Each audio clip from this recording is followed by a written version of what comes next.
चालीसा काल का प्रथम सप्ताह। क्रिस्त में प्यारे भाइयों और बहनों, आज से हम प्रत्येक रविवार को चालीसा काल में प्रभु के विधान के बारे में सुनेंगे। प्रभु यीशु क्रिस्त ने नूह के साथ प्रथम विधान स्थापित किया।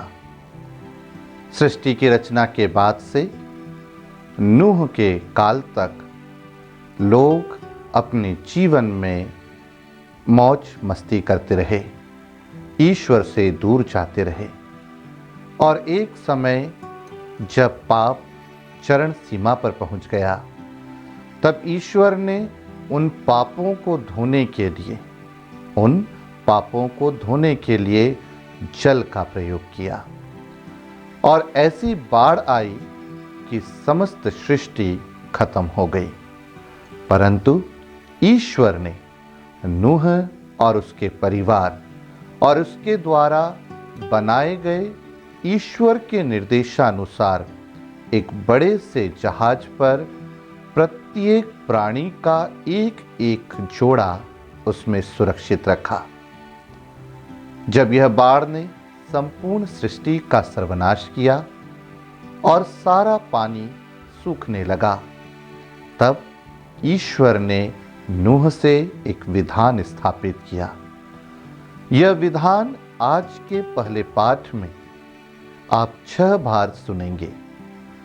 6 बार प्रभु ने विधान शब्द का प्रयोग किया। विधान अर्थात एक ऐसा प्रॉमिस जो कभी तोड़ा नहीं जा सकता। यह ईश्वर के द्वारा स्थापित था।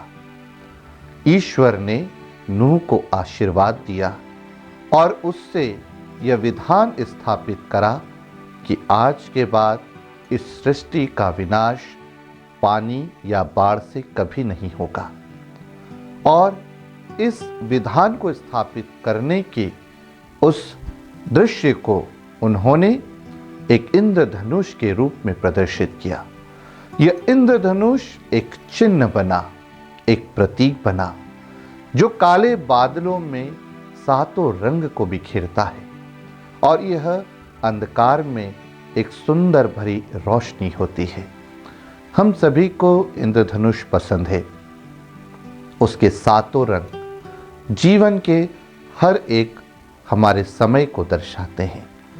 उसमें 7 रंग मनुष्य के जीवन से जुड़े होते हैं और इसलिए ईश्वर ने नूह के साथ जब विधान स्थापित किया, तब यह एक चिन्ह बन गया। जैसा कि मैंने कहा, ईश्वर ने नूह से यह बात कही, यह विधान ठहराया कि अब कभी सृष्टि का विनाश उनके पापों के प्रायश्चित के लिए, उनके पापों को दंड देने के लिए जल या बाढ़ से नहीं होगा। आज भी ईश्वर हमारे पापों को धो रहा है, साफ करता है, परंतु जैसा कि ईश्वर ने नूह से कहा था, अब यह जल से नहीं होगा और यह हमारे लिए अब रक्त से होता है। प्रभु यीशु क्रिस्त के रक्त से ईश्वर हमारे पापों को धोते हैं। आज का सुसमाचार हमें यही बता रहा है। समय है इन 40 दिनों में अपने जीवन में पश्चाताप करने का और सुसमाचार पर विश्वास करने का। यह 40 दिनों तक अब हम तैयारी कर रहे हैं, तैयारी अपने जीवन को बदलने की, प्रभु यीशु क्रिस्त के उस दुख भोग में प्रवेश करने की। वह दुख भोग जो हमें उन 3 दिनों की याद दिलाएगा जिसमें प्रभु ने अपने जीवन के सबसे महत्वपूर्ण समय को बिताया। अपनी प्राण पीड़ा, उनकी मृत्यु और मृत्यु उपरांत जिसकी हम तैयारी कर रहे हैं, प्रभु यीशु क्रिस्त का जी उठना। प्रभु यीशु क्रिस्त इस 40 दिनों तक हमें तैयार करेंगे और यह तैयारी प्रत्येक मनुष्य के जीवन को बदलने की तैयारी है। जब हम आज वैश्विक महामारी से गुजर रहे हैं, कई देशों में पुनः लॉकडाउन की स्थिति बन गई है। हम ईश्वर से प्रार्थना करें, हम जहां कहीं भी रहें, इन 40 दिनों में अपने उपवास व परहेज के द्वारा अपने आप को प्रभु के उस पर्व को मनाने की तैयारी कर सके।